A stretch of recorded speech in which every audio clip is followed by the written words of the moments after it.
what a mighty God we serve. The one that changes times and seasons. It's a privilege for me to be in this house this morning. This afternoon, morning and afternoon mixed together. I'm so grateful. Please sit down for a few minutes before. I don't want to stand on the existing protocol. I want to sincerely appreciate Papa. You know, sometimes when people talk about the mandate, the ministry, you think, are you sure I'm doing it right? Because of the circumstances and the challenges. But when it comes to spiritual deposits, it is not visible. You can't see it. But we thank God because, take it or leave it, life is not known by duration, it's known by donation. What Papa has donated into this generation, to these lives, cannot be quantified with words. And on behalf of the church, you don't understand what it means for a father to take a stand against all odds and watch his children's destiny not to be jeopardized. Papa, thank you. We celebrate you. Can we just stand on our feet, rise on our feet and put our hands together for the father, the general, the leader, the mentor, the father that is taking us further. Let's celebrate him, please. Tell him, Papa, we love you. We celebrate you. He's a secure man. Settled that he's comfortable. His children are surrounding his table. He's seen his children's children. Thank you, sir. Put your hands together for him and the seated. Hallelujah. And of course, you know, when Mama was ministering, it's like we went back to the days of the Women College of Ministry, and she would just teach, and she's just grace. How many of us enjoyed those sessions of teachings? We thank God for her life. Thank you so much. I just remember she would hold the microphone, I'll preach again, she would preach, I'll preach. And it's like, we are not competing, we are complementing. And those who compete, they are not complete. We are complementing. We are just there, loving Jesus and serving him, not for silver or gold or riches or gold. We are not looking for anything, we're just passionately in love with him. And today, it has gotten gooder and gooder. Mama, we celebrate. Can we celebrate the gift of God?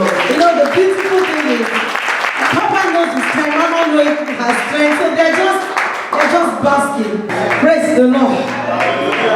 Hey, so much in my heart. I don't know what to do. I'm just going to speak as the Spirit is steering my heart this afternoon. I'm privileged to look into the scriptures. One of my life is all about the scriptures. I don't know more than the Bible. And that's the foundation we have. And we're still having it. It has kept us alive and living. That's the truth. Because if you don't have it is the word of God that changes your world. Until the word of Joseph came, his word did not change. So what is important is the word. Heaven and earth will pass away, the word of God stands forever. In the beginning was the word, and the word was with God, and the word was God, and the word has become flesh and is dwelling amongst us. You know, Luke said something in Luke chapter 1. He said, after I have seen everything that happened in the ministry of Jesus, let me also put in my impact. Let me make impact. Let me do something. And I'm glad he did. There are so many things that we read in the scriptures from the account of Luke, and I'm wondering if this man did not say, I also. Yes. And that's why I made up my mind not to die, to die unsung, not to die unsung and be buried unknown. Do you understand what I'm talking about? Because Papa, that I also. I'm taking you somewhere, just follow me because I don't know, you know me, I'm here now. I'm not the one preaching. And anytime I'm not with the notes, you know that it's not me talking, so I'm just opening my mouth. I'm prophesying as I'm commanded. So allow me to prophesy. Are you getting what I'm saying? And suddenly, in Luke chapter 1, he began to make some declarations and revelations, and he brought two women out. Elizabeth, the wife of Zacharias. And I was shocked. I said, thank God for her also. May you not miss in destiny. And listen to me, if you want what to do, you don't care about anybody. When you are walking in life, you have a crowd. Everybody is walking. When you are running, you have only athletes. When you fly solo. And that's why it goes on flock. You may not see in 2 years, 3 years, but when we see, we have seen. By the time you become petty, you didn't see me, I didn't call you are not calling me, come on, delete that person from your phone. What are you looking for in that person's life? Who is always petty, you are not calling, you are not greeting. I'm too busy. When we get to heaven, I'll be greeting all of you. I'll come to your flat, come to your mansion, come to your house, and we keep greeting. I'll be fine. But now I'm too busy. I've written 51 books. And the last book, I wrote it in less than 3 months. When I shut down, it came out. She Matters, the devotional. 365 days. So she won't have time to be gossiping you or talking to come and visit you. The only thing I gossip is the gospel. So suddenly these people came up from the scriptures, and when Luke was giving the account, please read Luke chapter 1. The Bible says that he began to describe this family, Zachariah and Elizabeth. And the Bible said they were serving God. Now hear me and hear me profoundly. There is nobody that is going through storms that you think God is not with. For the fact that God is taking you wrong, He can't take you wrong. Amen. Excuse me. Because there are times when we are going through stuff, these guys were serving, burning incense. Without them, there is no worship. And then they didn't have children. And it is good enough for everybody to say they have done something, maybe something had happened. Excuse me. I think I preached it somewhere. The one that wrote the script of your life, the writer of the script can decide to put you anywhere. I don't understand what I'm saying. If I'm the one that wrote a particular script, I can choose to put Reverend Greg where they will slap him. May Reverend Greg or Bishop Greg or Pope Greg not have anything against the person that gave instruction to slap. Even if they're going to put effect, they're going to slap him harder because they had issues together. Hello? And he chose to put us in different movies and scripts. No one that Job said he knows the way that I take. When it's true with me, I'm coming out as gold. Gold is different from costumes. Yeah. So whatever you are going through, it's not about you, it's about the fact that God is the one that wrote the script for you. So if they decide to put you where they will slap you, they will beat you. And he can decide to make you act madness in the movie. He's the one that wrote the script of yours. And you know the beautiful thing about this is that when you go to the movies and you go to the cinema and probably you are the kind of a person that does not have cinema etiquette. You don't have manners when it comes to watching movies. And you sat with someone and the person is jumping, the one that does not have etiquette, jumping, screaming, hey, actor, kill, hey, excuse me. And of course, it happens in Africa. Does it happen here? It happens here too. And guess what? And you just, the person stands up because he doesn't have etiquette. His heart is coming out of his mouth. So he's gone to another seat and say, hey, can't you see? Hey, actor, hey, kill, hey. Oh God. And he just saw someone like Reverend Greg sitting down, calm, cool. Probably it's by Reverend Vance that does that. He jumps there. He jumps there. I'm just picturing my message. You understand? And Reverend Greg is just like this, sitting down, cool, and he jumps there again. We can't choose here! And of course, he has no seat here, so we still have to come back to his seat. And then again, we look at him and say, this man will kill himself. Calm down. I wrote the script. That boy, that actor you're saying, can't die in this movie. It's not an Indian film. It's not English child. That's how the script of our lives are written. So sometimes, and that's why what you don't understand, shut up. I've asked us questions several. Why me? What did I do? Am I offended? But I didn't know that I was going to give you a mandate. Because your mess becomes your mandate. Your mess becomes your ministry. And everything you've gone through becomes a tool in your hand. Oh, I'm preaching a message on Sunday, not for today. Don't waste your pain for service tomorrow, not today. But let's continue today. Please don't waste your pain. There's something about it. And guess what? The Bible told us, before they knew it, they were both old. And I have a good news to tell someone this afternoon. God has no wrist to watch. A day to him is like 1,000 years. Am I still communicating something? If God did not consider the deadness of Sarah's womb, that tells you something that my own is not late. My season is coming. My celebration time is coming. What is important is for me to be consistent and be doing what I'm doing well. Hallelujah. The Bible says, one day, as usual, I want you to picture the scriptures. If the woman and her husband were not in church that day, what would have happened? Listen to me. Until the devil does not destroy a man until he's distracted. Please, as much as possible, if you did not hear anything today, understand that the enemy uses a weapon, and that is distraction.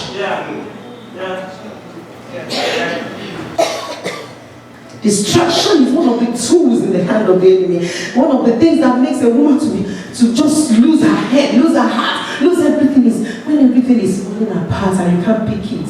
You can't pick your pieces and pieces together and you are asking yourself, where do I go from here? Well, listen to me and listen to me good. You would not tell me that Elizabeth did not go through that. And you know what it means when you are going through challenges in the church? Your story becomes the CNN news. People come and ask questions, they say things.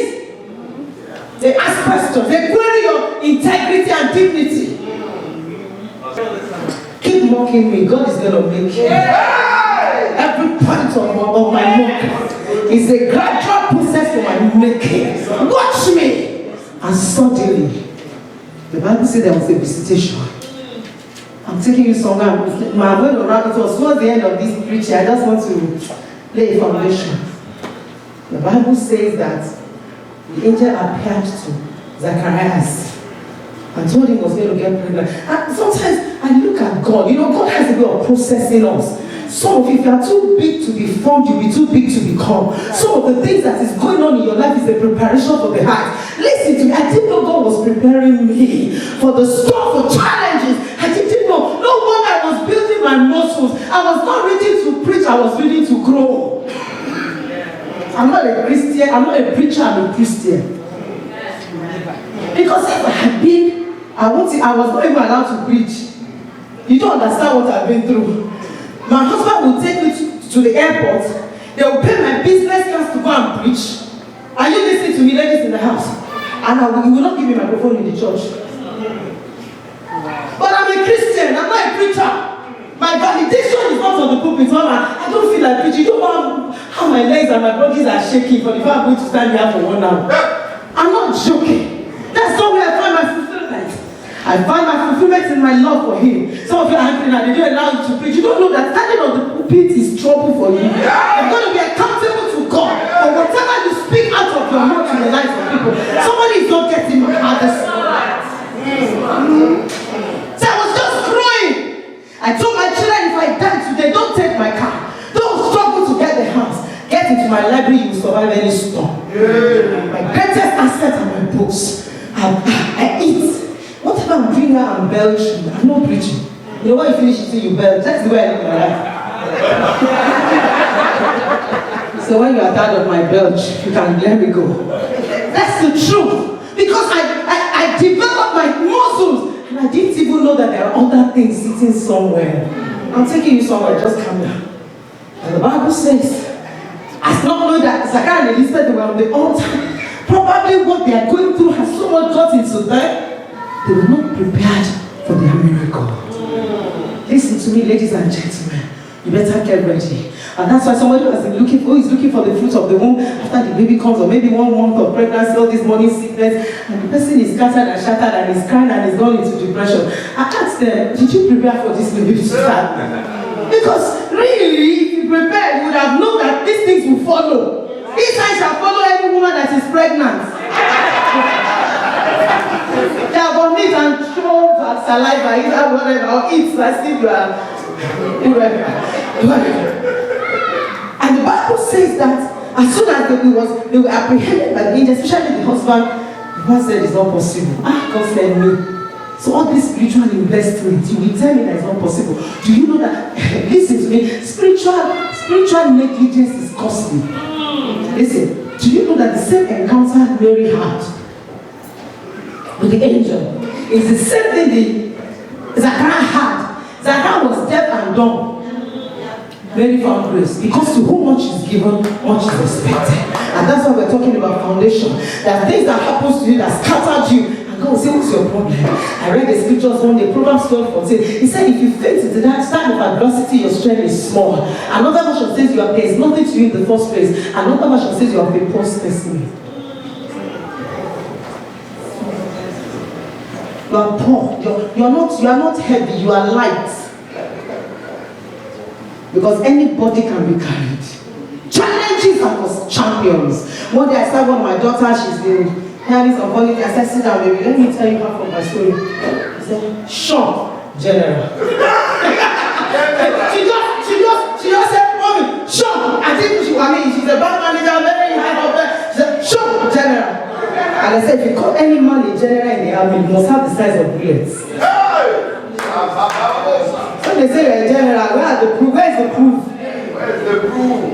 They must have removed bullets and stitched some parts of almost hurting your heart. Then heaven will keep your heart. Say, Father, thank you. So before she knew what was going on, her husband became deaf and dumb. So they left her. She had to hold her destiny. And listen to me, without the John the Baptist, there will be no preparation for Jesus. Some of you don't even know the weight of what you are carrying. You don't even know why the enemy is so crazy about your destiny. The devil does not fight what he does not fear. Do you fight something you don't fear? If you are not a threat to the kingdom of darkness, what is this problem? It won't bother you. Right? And she got pregnant as promised. I stand as the oracle of God. Every pronunciation, every prophetic word, every mandate that heaven has released over your lives, you will bring it to pass, and it will make it to come to pass in the name of Jesus. And none of you will truncate it. Your attitude will not truncate it. Unbelief will not truncate it. Doubt will not truncate it. And she got pregnant.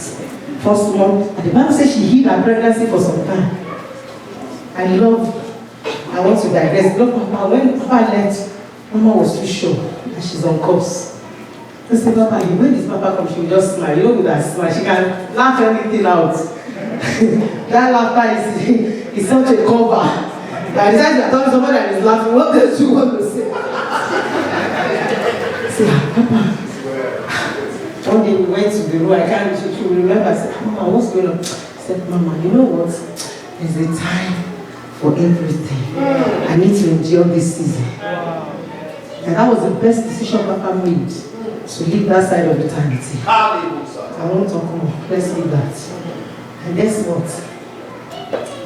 Her husband was deaf and dumb. And she had to run to somebody that is lower than her. And she was so humble. He said, sometimes you don't know that the things you are going through is for you to be humble. Amen. If you are not humble, you will stumble. God wants to put a crown on your head is bigger than the crown. Calm down. Because by the time you won't understand. True. Because really, when she said the mother of my Lord, she was too much, she has so much debt.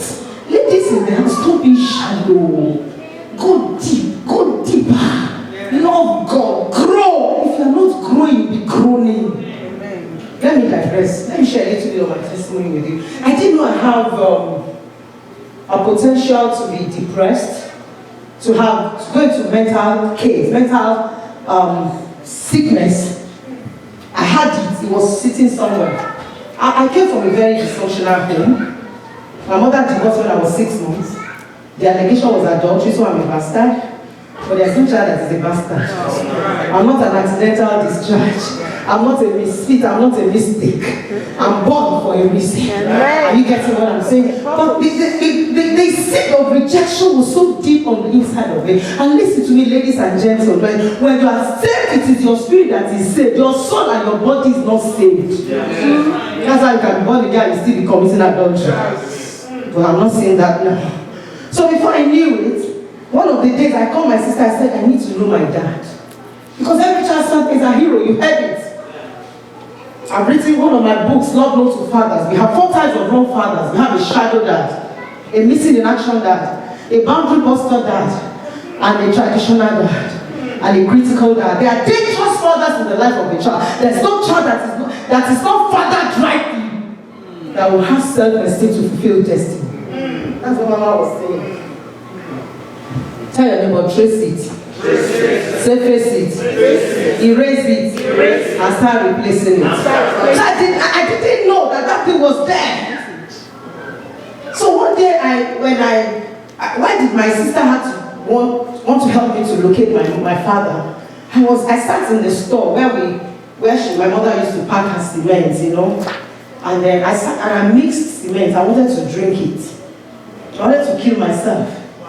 That was before I ever gave my life to Christ. I was young. And my sister said, "Okay, what's your problem?" I said, "I need to know my dad." So she tried to make me to look for my dad, not even know that the man is not even my dad. But at least my mother had all of us, and she divorced when I was 6 months, and the allegation was adultery. So definitely put 2 and 2 together, I've assumed. So she took me to my dad, but that thing was sitting somewhere. That suicidal spirit, that depressive mindset, I didn't know, and I gave my life to Christ. So when I got into my storm, it's a different thing when your husband is acting like a monkey. Your son now, that was a height of madness. Do you understand what I'm saying? Yes. I'll tell you my story. My mess has become my mandate. It was like, even if husband is going to do, what about your son? Now, the son I'm talking about has been a seer from age 5. Papa and Mama, they know him. He used to be one of my lecturers in the School of Ministry. When Deniga finished ministry at age 5, I will not ask him, "What do you want for the School of Honorarium?" He said, "Bicycle." So I will not buy bicycle for him and his brother in the US. So he has been a seer. And that boy just looked at us and said, "I can't stand your God. I hate your God. I'm getting out of here." And the next thing I saw was 2 earrings. I lost my mind. I didn't know that I had potential. I'm taking you somewhere. I didn't know I had the potential of being mad. If I had known, probably I would have dealt with that thing in me after I gave my life to Christ. Hear me, church. Any sin you handle with levity, we handle with gravity. What you don't deal with will still deal with you. He's waiting. That unforgiveness, that envy, that jealousy, that bitterness, that anger, he's coming out. He's going to stare on your face. Do you understand what I'm talking about? It's coming out. I didn't know it was there. So when my son's case, everything happened, I just became suicidal again. I was cutting myself, I was removing my clothes. I said, "Excuse me, you know what happens? Crisis introduce you to you. Challenges is a mirror. Whatever is in you, when you are pressed, it is what is inside of you that will come out." One of us, you understand McLean's. You know, close up. You know, toothpaste above. Give me the names of other toothpaste to know. Colgate. Now, if you press McLean, Colgate color will not come out. Because they are not the same color. So anytime life presses you, my God, when I realized that, I left the issue of those people that are disturbing Israel. I mirrored myself. I said, "Okay, no, life is too short."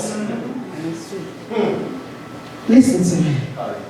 When Elizabeth's husband became deaf and dumb, she had 1,001 reasons to say, "God, you are not fair. How will we be waiting for these years?" Because she does not understand the dynamics of divinity. She does not know how God works. Listen, to many of us, when we are in our stores, we don't know how God works. It's just took us wrong. It's not taking us wrong. When they are asked the question, why is it that there was no rain in the day when Joseph was put in the pit? Rain had fallen, that's the day.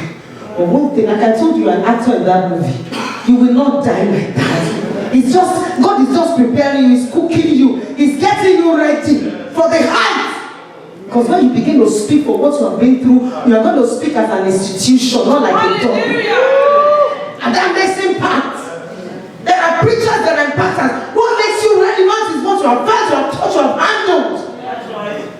So by the time you are talking, they will know that this one, she knows what she's saying. And guess what? She went to Mary, and they stayed together, they were building themselves. And suddenly, do you know something that shocked me? What happened around that woman's life was still the preparation for destiny. Because listen, your husband for 9 months is deaf and dumb. He cannot talk now. You now give birth to a boy. After such years of waiting, the Bible described that they were old, both of them. Well stricken in years. So they were not, I love the way the Bible describes situations. Clear. So the issue is that they have gotten to menopause and menopause. And the husband has stopped everything. So the only one that heaven just monitored. And there was this discussion in the family. But she said, it shall not be so. She looked at her seed, the family altar, generational pattern, ancestral spirit, things that were on the altar that was oozing and speaking. And they called her and said, you know what, thank God you're a woman. Please don't let anybody shut your life. Don't let them shut your mouth. Be a warrior. I'm a rescue hero. I'm a fighter. Do I look like a monkey to somebody here? Listen to me. When I fight intelligently and strategically. You can never tell me I'm wrong. Whatever I do, go and sleep and keep quiet. If you don't understand, call me to a table with discuss.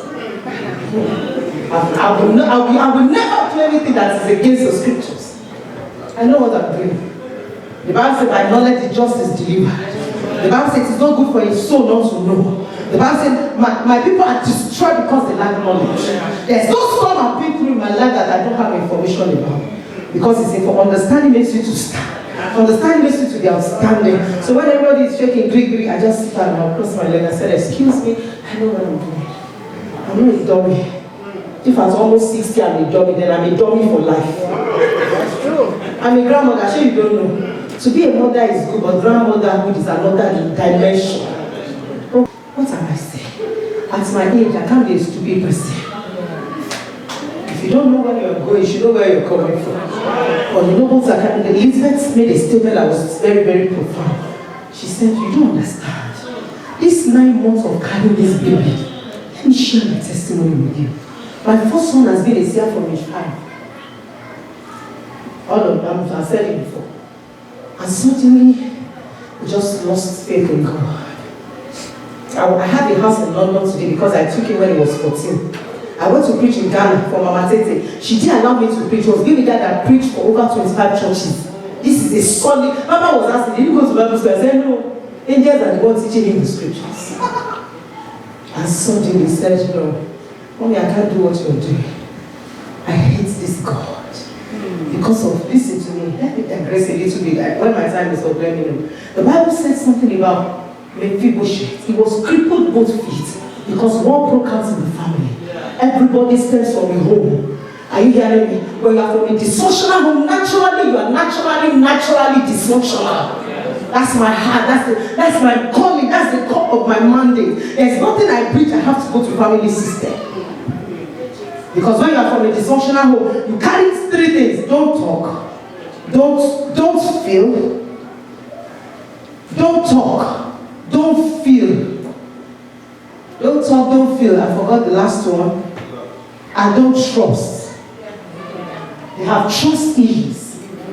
You can't trust. Because the home you came from, you are from a polygamous home. Polygamous home is a future of promotion. PDP 1, PDP 2. Even people that need to, that is obvious that they want your good, you don't trust them. And moreover, me that I'm a bastard. And when you are dysfunctional, you naturally marry a man or woman that is dysfunctional. That's why you have to trace it and address your family demons. See, excuse me, stop spiritualizing these things, so they are real. I've seen things that should not be heard of for a believer in this my little life. And by the grace of God, I've become a wounded healer. I've helped a lot of people to come out of their struggles because I understand it. It's beyond the person. The king told Mephibosheth, what crippled you? A prince. You know the meaning of the Mephibosheth? The one that destroys shame. And look at shame all around him. He had vision, he had a destiny to fulfill, but shame was all around him. Whatever has brought you to shame, heaven will restore you in this conference. How you will do it, I don't know, but I know he will do it. Hallelujah. And before he knew what was going on, he was alone in the house of Micah for how many years? And he called himself a dead dog. When you are from such a family system, your self-esteem is gone. You can marry anybody. You can allow anybody to sleep with you. Have I told you my testimony before? I told you my mother divorced when I was 6 months, and the allegation was adultery, so I'm a bastard. And when I was growing up, I aborted. The doctor said I can never have children. And when church is not fair, when you get people born again, ask them where are they coming from? What did you bring as the baggage? Yeah. Let's jettison, let's drop these baggages. Amen. Dump us on the altar, put us on the pulpit, put us in the choir, so we're growing with our baggages. I wish I had a car voice. Maybe on Sunday I'll show you some pictures. Going with your stocks. I was born again, I was preaching, I love Jesus. I was loaded, but I was wounded. One of my books, Loaded but Wounded, is out of stock. Put them on Amazon shortly. And guess what? Something happened. Before I knew it, I sat down and I discovered that what attracted me to my marriage was because I was dysfunctional. You know, I'm a bastard. My husband came from a polygamous home. You know what it means? Polygamous is a huge house of commotion. So right in that home, and don't forget, whether you like it or not, even if your parents are beating each other till tomorrow, you still want to get married. You still want to settle down. So you are looking for love in wrong places. Before I knew it all, I discovered that my parents were so... Of course, I didn't know him. I thought he was even my dad. Do you understand? But he wasn't my dad. He wasn't. I was about to preach in one town, one far place in the east. And I just sat in the car, in the plane. And the Holy Spirit says, that man is not your dad. Thank God he said, thank God I heard it. I just called my husband and I said, sorry, your wife is a pastor. Today she has started again. I called my children and I said, I want this man is, because I didn't have compassion for him. There was no attraction. There was nothing. So I didn't know. And don't forget, I was preaching and I was bleeding. And that's why when you see people on the pulpit competing, fighting, talking nonsense, it's their baggages that is bringing the foul smell.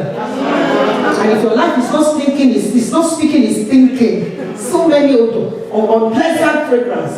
You see it all around.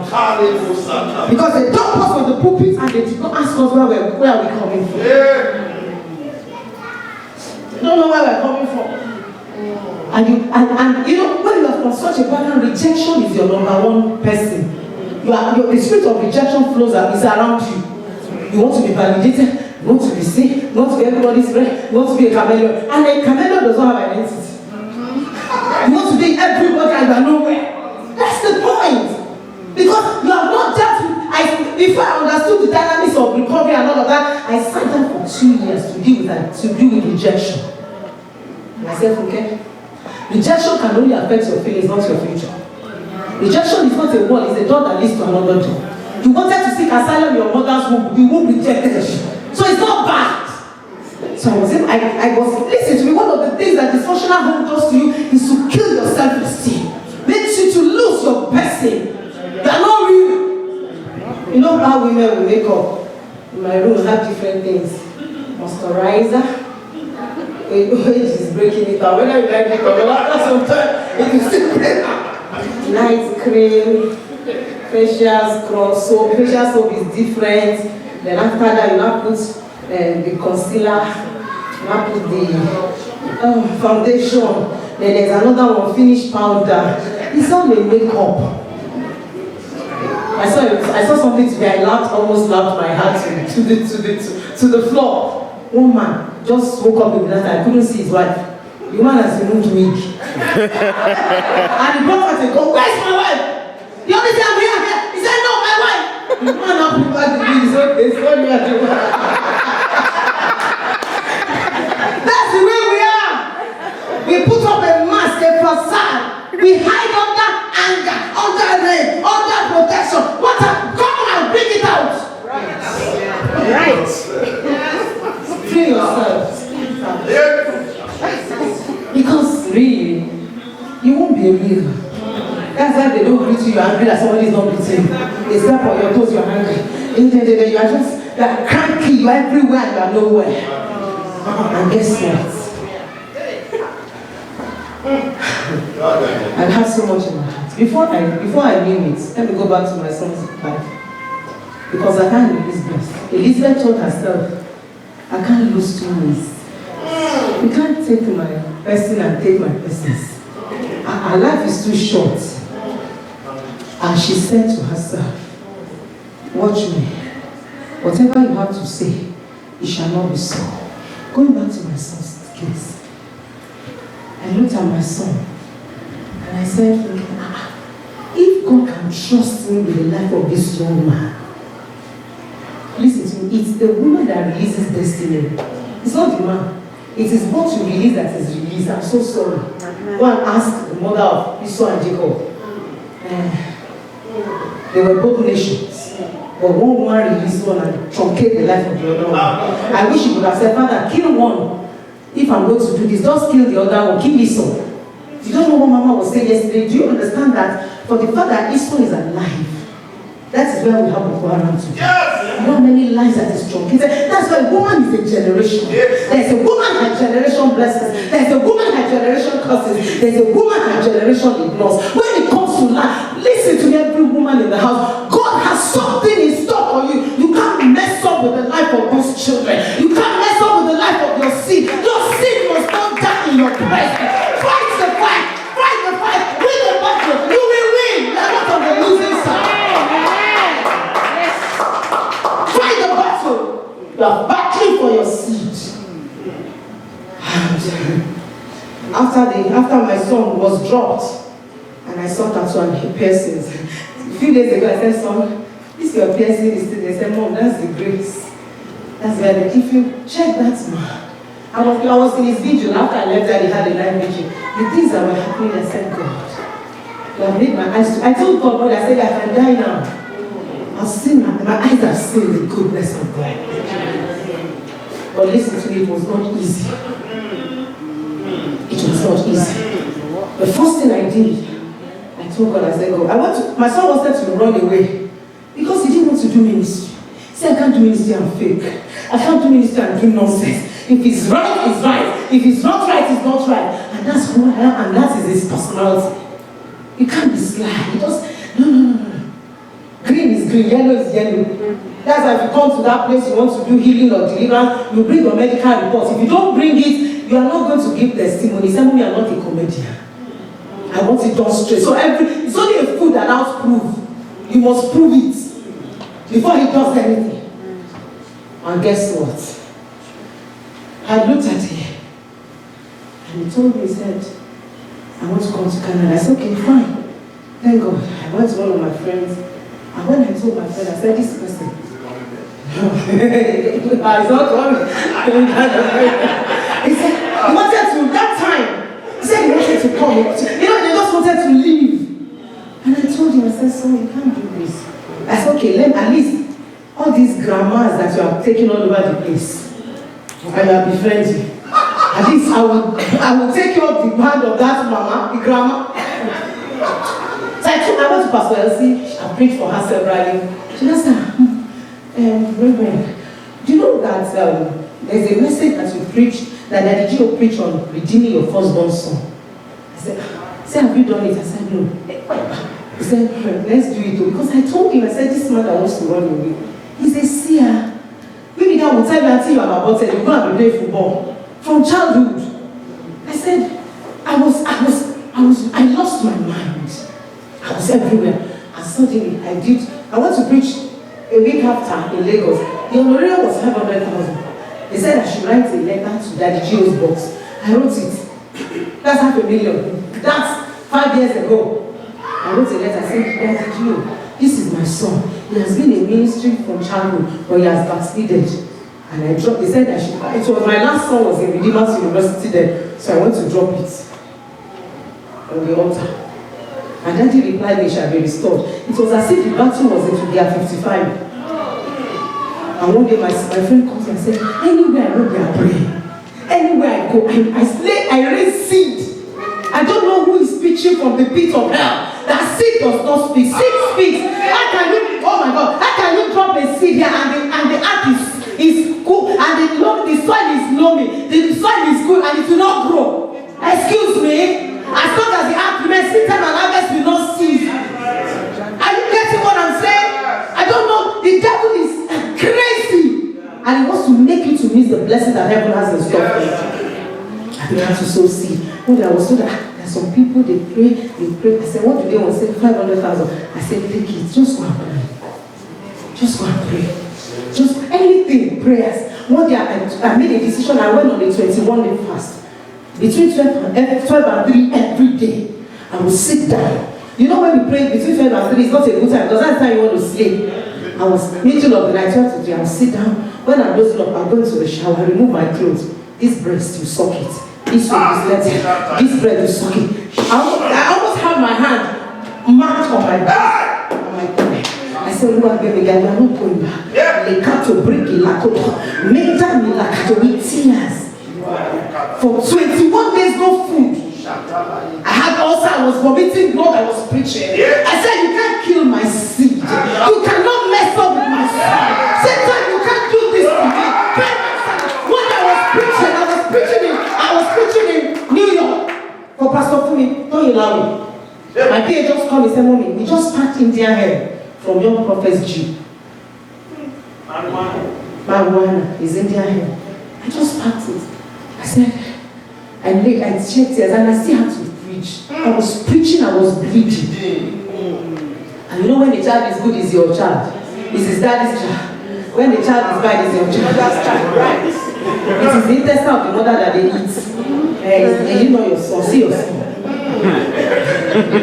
How many of us have heard that before? Your son. I laid on the floor and wait. I said, God, pay my salary over this man. I'm your servant. I've not done anything. I can beat my chest after my work. There's no other man. I was in tears. I've helped the helpless. I've given to the blind. I've become eye to the blind. I spoke like Job. I said, God, remember my offering. Remember my sacrifice. Remember my pain. Remember my tears. Remember my giving. Remember my success. I began to lay a demand on God. And one day, you need to understand what I'm doing. Because you can't learn the secret of success from a successful man. You can only learn the secret of success from a failure. Because the successful man said that God did it for me. Excuse me, I paid the price and paid the price. My son's son. It's not just paid, I paid. It was in the midst of that I don't want on my most price of the perfume. Because every item that is displayed, there's a price tag on it. And God told me, I will restore. I will restore. One day, one evening, I said, my son got married to a woman who is, my son was 26 then. He got married to a 39-year-old girl who had done ectopic pregnancy twice. Who doesn't have one? And when they got to the reception, the guy said, Multi-Muno. I will interpret, I've taken him up. I've caught him. And this is a man today. At least I'm not exaggerating. Check on Facebook. Faith and Miracle International Church. That's my son's church. I've counted at least 5 people dead, sanctified, that came back to life. And his father-in-law. Yes.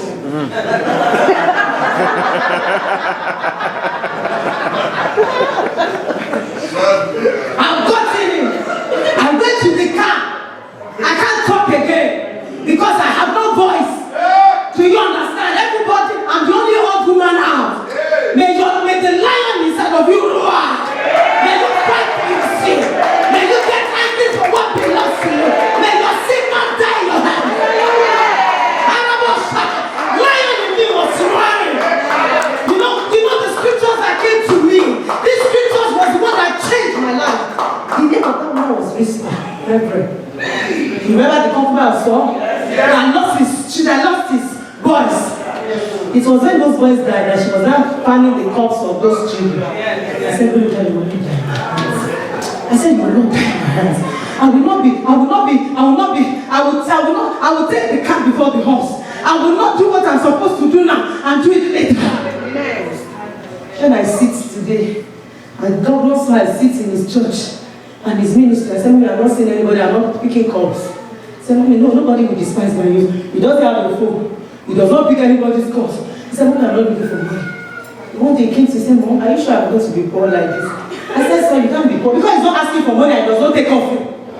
How do you do a program in a stadium and you're not taking offering? Ask now, it's on the phone, it's on internet. I'm saying it's everywhere." I said, "Son, I said it's not God you need, it's God you need. When you have God, you have God." I said, "Thanks, Mom. Thanks, Mom." I said, "What you're carrying is too much. There's no meeting that is the same. Check the internet. Every day the presence of Prophet said, Mommy, I'm carrying presents. I'm not carrying presents. I carry God's presence. You will see God like this. The only thing I've seen in the ministry of that man is what I've seen in the Acts of the Apostles. At least I know it's good. So it's not like too powerful somewhere. It's my son. So that one I'm sure of. But you know what happened? I stood my ground. I told myself, lion was war. The Bible says lion does not run away from anybody. I didn't care what anybody was saying. I didn't care the gossip and the backbiting. I stood with him. I said, wherever you lead I go, I will sit with you. I said, I'm your number one congregation. I'm your number one fan. Just be doing what God is telling you to do, because I'm going to be accountable to God for him trusting you into my hands. Maybe you don't understand that every child is trusted into your hand. Your husband gives you a seed and he goes to play. You are the one that will preserve it. You can abort it. You can take one particular drug that will abort the baby and spoil the teeth of the baby. You can't do anything. You are a preserver of seed. That's how vision is. Preserver of destiny. They gave it, the man gave you and he went to snore. I said, if you like, whatever you like, you know some of us, by the time you are getting to the labor world, some of you are losing your head. Some of you have serious episiotomy. When I was having my first son, the place of poop almost mixed up with the place where the baby is going to come out. They have to stitch it. I'm not joking, I'm talking about me. Look at the risk. For 6 months, I couldn't go to the toilet because I just had a baby. And the devil want to mess up that seed in my hand. What are you talking about? Do I look like a comedian to somebody here? I'm a fighter. I'm a fighter. Can you rise on your feet and fight for yourself? In Jesus' mighty name we pray. Hear me. There are so many voices that was speaking to Elizabeth. It doesn't matter. These are put to bed. You know, she would have taken just the casual. She would have taken it casually. But God has told her his name shall be called Jonah. Blind eyes are better than blind minds. She knew, she saw. I don't know what you're saying. I don't know what to say about your kids. I don't know what you're saying about your future. I don't know what you're saying, but what she saw could not allow her to agree to John, to Zechariah. She said, shall be called John. Yes. She said, I've seen it differently. You will ask God, open my eyes. Yes. Let me see what you are saying. Yes. He said,